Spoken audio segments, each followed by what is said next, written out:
But I have found that more and more, especially with trauma stuff, talking only goes so far. Mhm. We have to start doing things that are somatic, that are in the body, that are experiential, that are out of the box. And so if you're finding yourself kind of plateauing in the work that you're doing, or if you're finding that you're still kind of repeating the same patterns, I'm not your therapist, but it could be time to start looking at alternative approaches.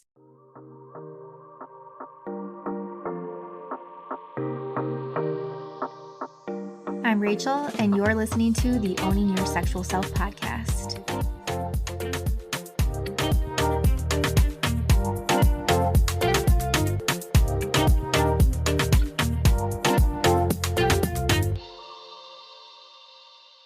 All right. Hello, everyone. Welcome back for another episode of Owning Your Sexual Self. We're here in 2024. Holy cow. I feel like the year is already flying by.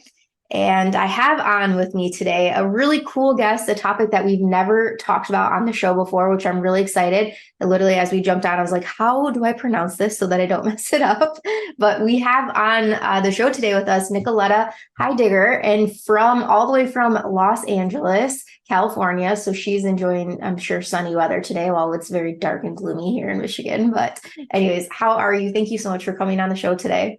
Hey, thanks for having me. Yes, it actually is sunny today, but we just got through our like LA winter, which is probably like a nice day for you guys over there. Yeah. Yeah, if Thanks for it's having me. anything above freezing, then that is considered a nice day here in Michigan. Yeah. For me, it's like anytime it's below 70, I'm wearing a parka. So, Oh, that's God. says a lot about me. How funny. Well, thank you again for coming on today and reaching out with this. Again, just like a really unique topic that I'm excited to learn more about and hear more about. Interestingly enough, I work with a few of my one-on-one clients that love horses and own horses and do horse things. So I'm really excited to be able to have this episode as a resource for them. And then also just for future people, like clients, people that listen to the show, because I'm sure this will spark curiosity for a lot of people. And so we're focusing on equine therapy today. Can you tell us a little bit about, well, let's hear about you and like how you got into even doing this sort of work. And then, of course, what is equine therapy? Yeah, thank you for asking. And I'm excited to talk about this topic because it's something that I think now is sort of coming to the mainstream a little bit more. But yeah, I grew up as a competitive equestrian, meaning I competed horses. Basically, the type of riding I did was called hunter jumper, which is basically where you jump over things. And so I did this for most of my youth, went to, nationals, and it was like my every weekend. I was competing all through high school and some of college. um and it was interesting because during that time you're obviously bonded with the horses and the animals, but everything was so like fast paced because it was all about the competition. There was a lot of sort of like missing pieces about like the relationship with the animals because it was more like a sport, a business, and obviously there's a lot of care for the animals, but it was less like on the ground spending time with them.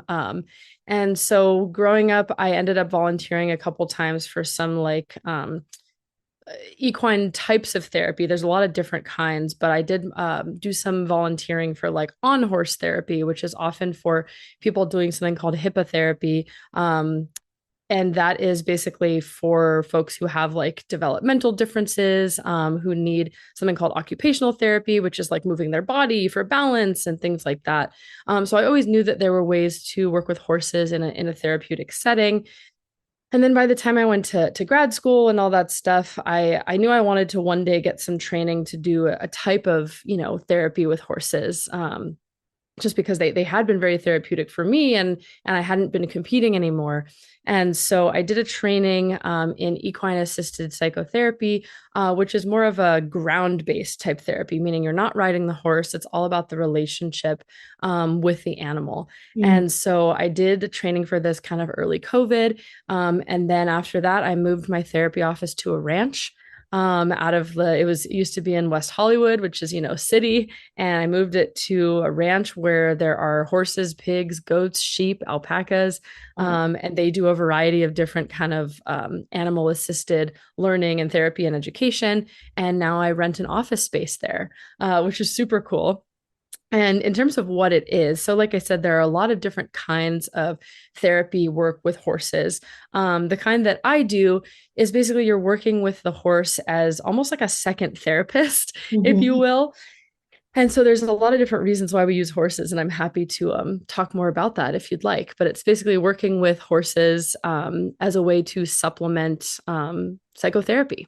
Yeah, and I think so. My mom, as an example, is really, really into horses, and I got to spend some time with horses as a child and whatnot. And I remember her speaking to this now that you're talking about how therapeutic it felt and just that emotional relationship that you develop with the horse. And I think in her teachings to me as a kid, like thinking like you can't, like the horse can pick up on your emotions. They know if you're scared, right? You need to like have this calm presence. You can't be jittery or like fidgety around them and whatnot, and yeah, and just like the trustworthiness of it. And then I think from the psychotherapy lens, right, like trust is such an important component that we need for healing, trusting in ourselves, trusting in others, right, relationships, all of that. And so yeah, I would love to hear what else you got around this, like what are the other benefits and whatnot for it.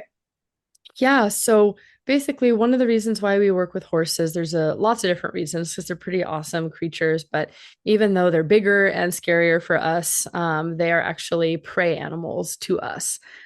So yes, of course, there aren't many wild horses left anymore, but evolutionarily, they still kind of have these evolved traits as prey animals. Even though a lot of them more are like, pets and companion animals at this point. But because of that, unlike working with like dogs or wolves or things like that, which are other predators, prey animals have some unique characteristics. And so you mentioned how they can kind of pick up on your emotions. And so it's not that they have like a judgment about it. So I think some people have like a misnomer that you like can't have, feelings other than being like calm and neutral around them. It's not necessarily true. It's just that they are always kind of looking for safety as prey animals. So think about it, out in the wild, any prey animal is always looking to the predators to see what their intention is. Mhm. Are they hungry? Are they hunting me? Like sometimes you could watch, those nature safari videos and you'll see, lions and then their prey like drinking together out of a watering hole. And you're like, why aren't they running away? Because prey have a pretty good instinct of when a predator has an intention that is to hurt or kill them. Mhm. And we feel that as humans, in a different way. When we sense another predator, like we feel that unease, the hair at the back of our neck and things like that. So horses are really good, or equines in general, which means horses, donkeys, mules. They're really good at picking up on what our sort of true intentions are. So if you ask me how I'm doing and I just gave you the generic, like, I'm fine answer, right? But really something was going on internally, they're going to be a little bit sort of questioning of that because to them that's a little bit unsafe. They're kind of like, well, what's your real MO here? So they're really good at sort of inviting people to be authentic about what is happening for them. Doesn't mean that they're going to judge you or be angry with you if you're anxious or angry or having a feeling. It's more they want to know if you're being honest about it. Like, are you in touch with it? Are you being honest about it? Can they trust that you are what you say you are? In order to keep them safe. So they really invite us to be authentically ourselves. Another thing that they're really great at is they have a lot of mirror neurons in their brain, which basically means they're great at co-regulating. So they live more in like herd dynamics, and co-regulating just means like matching our nervous system to another nervous system. So they have the power to kind of like amp each other up and the power to calm each other down through their breath and their heartbeat and the way that they regulate themselves. So they help us with that as well to kind of slow our processing down a bit. Mhm. And another great thing is they're pretty much always in the present moment. There are some equines that have had, traumatic experiences that may experience, anxiety or things like that. But in general, it doesn't really serve them to hold on to things because they are prey animals. They want to have that energy. So most of their time, unless we're asking them to do work with us for a good reason, most of their time is spent just like taking care of their basic needs and relaxing. Mhm. So getting water, eating food, rolling on the ground to release tension or rest. They're always just kind of in the present moment. Mhm. So they really help us to be present with ourselves, which is hard for a lot of us. We live in a culture that's doing, doing, doing. Mhm. So they help us kind of get still. Um, And then in therapy, they can be worked with in a lot of ways. So there, again, there's a lot of different approaches. I kind of use an eclectic approach from a few different schools of thought. And basically, sometimes we work with them just to help people like chill the fuck out. So what I mean by that is like, if we're talking about difficult things and someone is needing a resource and they like animals, sometimes we'll just have a talk therapy session in the presence of the horses. And if and when things are getting too dysregulating or upsetting, we'll take a pause. We'll go hang out with the horses. We'll pet them. We'll watch them. We'll kind of slow ourselves down. We'll feel the ground beneath our feet. So sometimes we're working with them as a resource. Mhm. Um, Other times we're doing more like directed interactions or activities. And it's a type of kind of experiential therapy, meaning that you learn from experience, you learn from doing, you learn from interacting or just being with them. And so I'm happy to give you some examples of kind of what that looks like. But, in regular talk therapy, we're sort of talking about the struggle. Mhm. In equine assisted therapy, we're doing things that sort of bring up the potential struggle in real time. And then we get to work through it in the mind, body, spirit as it's happening. Mhm. Mhm. Yeah. And I think too, when in working at the hospital, like they would have the pet therapy days where they would bring in dogs and things like that. And just like the presence of having animals around and like you said, like the caring for the basic needs and things like that, I think that does something for a person. And also I feel like it also offers a different perspective and just how small we are in some ways. And not to say to Mhm. like minimize our problems or the struggles that we're going through, but just realizing that like we're such a small piece of this world, this Mhm. world that we live in. Yeah. And when you were speaking too, something came up as you were saying, like you want to feel safe for the horse and safe in their presence. You want to feel like that sense of safety. And what I was thinking of was like helping somebody to better define their masculine and being having that polarity, right, and being able to hold that space and just be strong and as you said, like be your authentic self and be strong in who you are. And so at first the masculine energy was coming up for me, and that's like when I work with men, I'm helping them a lot to step more into their masculine leadership and whatnot. But also for women, to help women to be able to step in that same space and to be able to hold that masculine space for their partners, whether that be female, male, whatever. And so yeah, just like that sense of safety. But you bring this into a space of sex and trauma. I saw that you went for a human sexuality Yeah. certificate. And so I mean, you're working with really raw things here with people, like very traumatic events that people have gone through. And I can see again, just like developing that safety in yourself, but then also feeling that safety in the presence of other animals. I just think that's just very unique. And the fact that you then have these different modalities that you can offer them and different ways of working with the animals and the people, I think that is really, really neat. Thank you. Yeah. I mean, I do specialize in sex therapy, and people always get a little bit of a weird look on their face when I tell them that I do sex therapy and therapy with horses, right? Because they're sort of like, they get some kinky bestiality type thoughts. And just to clarify, it is not that. But a lot of the things that come up during sex can really be worked on with the horses, at least from what I've found, because we're talking about things like building trust, building relationship with another entity, respecting boundaries, learning boundaries, working through fear and trauma response in the body. Like a lot of these things can come up when working with the horse that are really applicable to sex. So you mentioned kind of masculine, feminine energy. And I like to challenge that sometimes with clients, because it's like, why I do believe we all have these kind of different energies, and depending on where you grew up is sort of like how we define what is masculine, what is feminine, right? But for example, with clients, the way I've worked with this is I will have them pick two horses, sometimes one horse at a time, but I'll have them pick two horses, each representing a different part of themselves. So I have done that before with some clients of mine who are trans or non-binary or on their gender journey, and they kind of pick a horse to represent these different energies or different parts of themselves. And then we'll do a series of kind of interactions of like, how do they interact with this part of themselves? Mm. Right? Like, how do they approach it? How do they ask it what to do? How do they speak to it? And then we look at the other part and see like what's different. And so, like I said, it's a really cool way to be able to see in real time how people are in relationship with these parts of themselves. So instead of just kind of hypothetically talking about it, we're getting to see it projected Mm-hmm. onto an animal. So people project all kinds of things onto everybody in all situations all the time, right? Based on our experiences and history. And so, for example, let's say you're standing there with a horse and you've already assigned some kind of representation to it, whether you've named it or not. And let's say that horse, walks away for whatever reason, right? It might be going to get water. It might be because it just wanted to stretch its legs. Like it could be nothing having to do with you.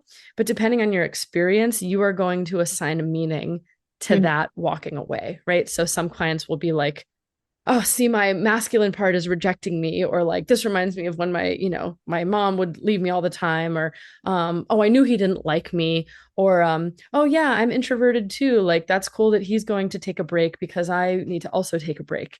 And so it elicits a projected response for people. And then we get to kind of talk through that in real time and how they shaped that meaning and that narrative for themselves.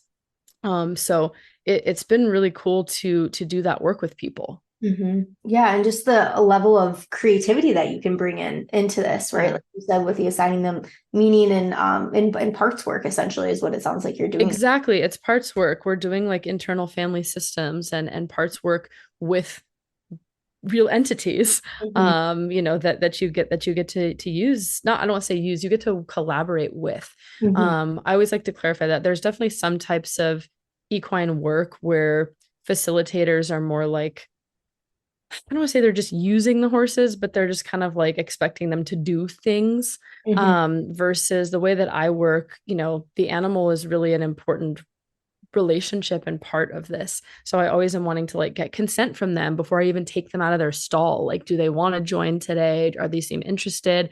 I'm sort of tracking their body language as well. That's why I have training and how horses are and work and things like that to make sure that like they are willingly participating in this relationship, not just like performing a service. Mm-hmm. And that's really important because it's really relational work. And you asked about the trauma stuff, and I can talk more about this, but just like one level of that is just being out at a ranch or with the animals. A lot of trauma work is somatic work. So somatic meaning we're including the body to kind of help the nervous system to relearn what safety is, to help people come back to the present moment so they're not back to a trauma memory. And so just being in this environment, people have to be paying attention to their surroundings, right? There are like new smells, there's new textures, there's new touch with the horse, there's new, all five senses are kind of being engaged. So in and of itself, it can be a helpful way to help people come back to the present. Mm-hmm. But I do some really interesting trauma work with folks that I've sort of combined with trainings I've done in something called somatic experiencing. And I'm not certified in that, but I've done a few levels of their trainings. And it's a type of therapy I really like. So, for example, with trauma folks, let's say I have a client who's actually like afraid of horses. We can work with that. Or I have a client who knows that they are afraid of lots of interactions and people and things. So we use their experience with the horse to practice that. So, for example, I will, I will have the horse on the other side of the what's called the arena, which is like a big dirt enclosed circle. Mm-hmm. And I'll be on the other side and I'll have my client, stand outside the gate of the arena. And then, we'll talk about where their kind of body is feeling at a baseline, right? Are they feeling grounded? Are they feeling neutral? Are they feeling, amped up or triggered or anxious or fight or flight in some kind of way? And then I'll either ask if they want me to walk towards them or if they want to walk towards the horse. And then they get to make a choice. And then based on that choice, they can start moving towards me or I start moving towards them really slowly. And we get to see what happens in their body. And it's pretty awesome because people will start to notice when their body starts feeling anxious or whatever. And then they get to say, stop, or Mm-hmm. they get to say no, or they get to say, I need more of this. And then it's received. Mm-hmm. Like the boundaries received, the no is received, and in real time, they're getting to work through safety in forming a new connection, a new relationship, maybe in the first time healthy way they've ever done. And so I've seen it be really impactful for people in that way because it's a lot of us have trauma around relationship. Hmm. Yeah, and boundaries and yeah, I mean all of that. Yeah. I guess I never really looked at it all, just the how in depth that you can go with this. I'm really enjoying this, and it's so for somebody that is coming to work with you, do you work with the animals every single time? Is it something like you sprinkle in the animals here and there? Is there a certain time frame that you work with people? What does that generally look like? Sometimes people come see me because they just want to work with the animals. And so, then often that's, if that person has maybe another ongoing therapist, like primary therapist, and they just want to do some adjunct, meaning some additional sessions with the horses. And then we will be, at least planning to work with the horses each time. Doesn't mean it's you can plan it, but we see what happens, when we get there. And then I have other clients that I see, regularly in my office or at the ranch. And we may not plan to work with the horses, but based on what we're working on that day, they might be like, oh, I'd love to do something with the horses. Or I might say, hey, this thing you're talking about, I really think we could do some cool practice with it with the horses. Are you interested? So it's all like optional, it's all invitational. And then I have some clients who are like, that's cool, you work with horses. I have no interest. And we don't, right? So it's all an option. And then I have quite a few clients who are on Zoom, and they don't have any interest to come in. They like being on Zoom, or they're in another, city in California. Or sometimes they'll come now and then to do an in-person thing. So it's really a variety based on what that person is needing, but it's a really cool menu item to have when the person's open to it. Yeah. And is it always one-on-one work, or is it ever done in group settings? Yeah, a lot of people do in group settings. A lot of people actually use equine stuff for like work retreats, Mhm. kind of leadership and like bonding retreats and things like that. So at a place I used to work at called Stand and Balance, which I would highly recommend, they're a great equine assisted therapy center out here in Los Angeles. We would often have like rehabilitation groups come in and work with a group in that way. Sometimes it's one-on-one. I've also worked with partners, in partnership, doing equine work. So it really can be used for a variety of different formations of any kind. Yeah. My like bells are going off because I have a client that does that. She travels around the world really to do like leadership retreats and things like that for Yeah, companies using horses, and she owns horses herself and whatnot. And so I'm just thinking like, wow, and she's a sex therapy client or sex coaching client of mine rather. that's Yeah, cool. yeah. I'm like yeah, I'm excited to be able to offer this perspective to her and Yeah. We'll tell her I said, what's up? yeah. Yeah, there's for example, just what that can look like in a group. There's an exercise that I learned that I used at a retreat that I hosted a couple years ago called Ranch Reboot, where we had like a big group of people out at the ranch to do everything from yoga to sound baths to animal learning, and things like that. And so we did one activity where we had like 20 people around the arena, again, that big dirt circle. And I invited them, after we did a little safety spiel and talked about intentions and safe, all that stuff. Um, I basically invited them to each sort of find a place in the circle. And they had to kind of like claim their space, Mhm. and draw like a circle around themselves of what they felt like their boundary was, their space bubble.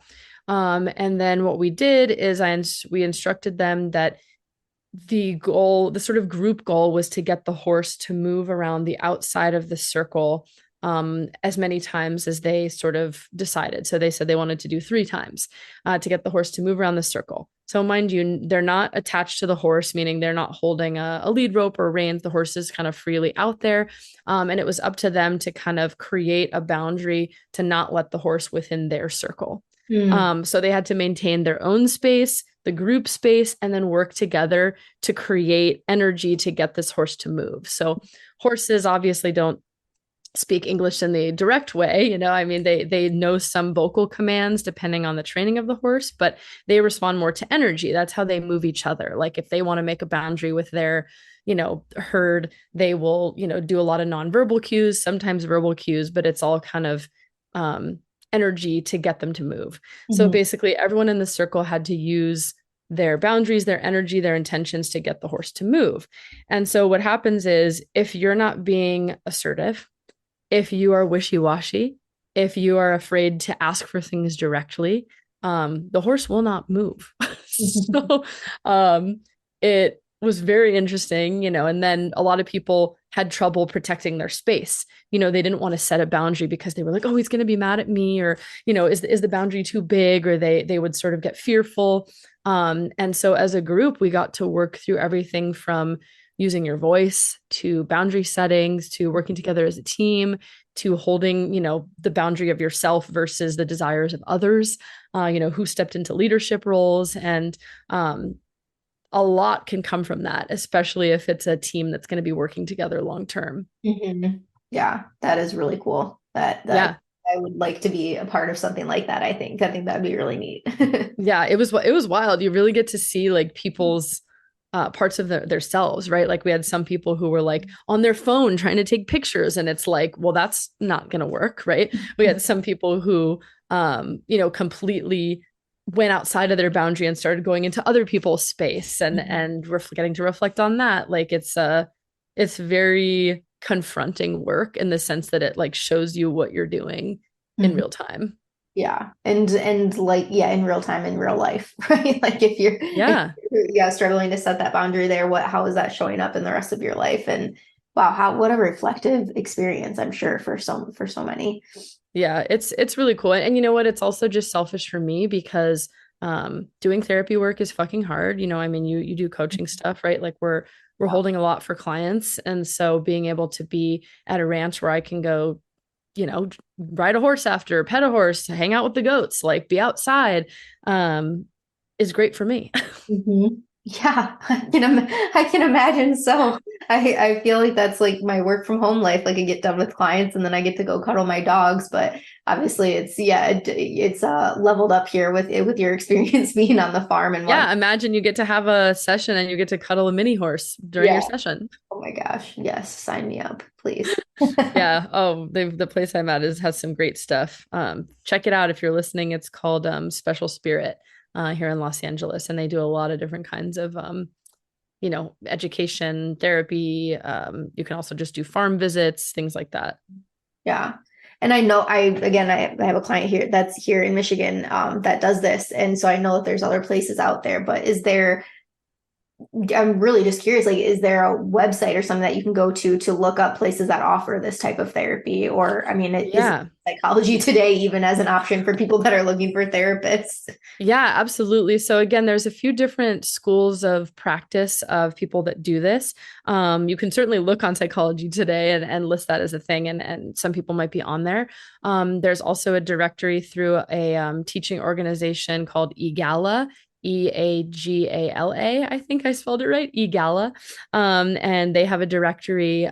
There's another one called Natural Lifemanship that has a directory. I believe there's a few more directories, but if you just search, equine assisted therapy directories, you can find somebody in your space. But those are two sort of reputable training organizations that train therapists. But again, they have different approaches. Mhm. So, check out what approach it is if it looks like it's something that calls to you. There's some approaches that always use two people, for example, EGALA. Often there's a therapist and then a equine specialist, meaning like someone who is trained in, the science of horses. Mhm. Um, and they work together in two versus there's, I do more one-on-one stuff. There are people who do the on-horse therapy. So the riding aspect of things. So, get curious, see what you're looking for. There's a lot of options. Mhm. Yeah, fascinating. I'm glad that I asked. And I mean, I'm just over the moon about this conversation. I think this is really cool, and my wheels are spinning. I'm like, I now I want to reach out to her and be like, hey, sign me up for Yeah. your activities. So she's not far from me. I mean, my main, it's not for everybody. Some people like the traditional in the office once a week, just talking, and that is helpful for them.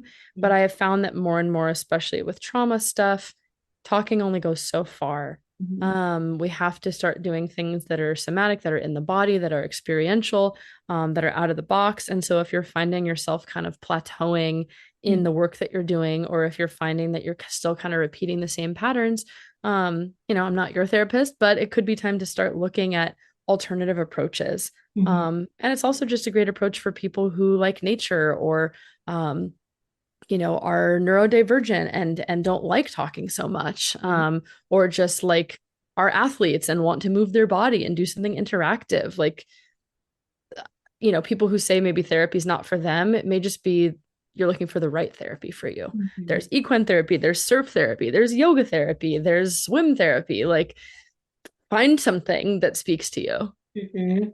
Yeah, that's a great point. And I agree fully that, yeah, you have to bring in the somatic side. I agree. Talking will only get you as far as you can.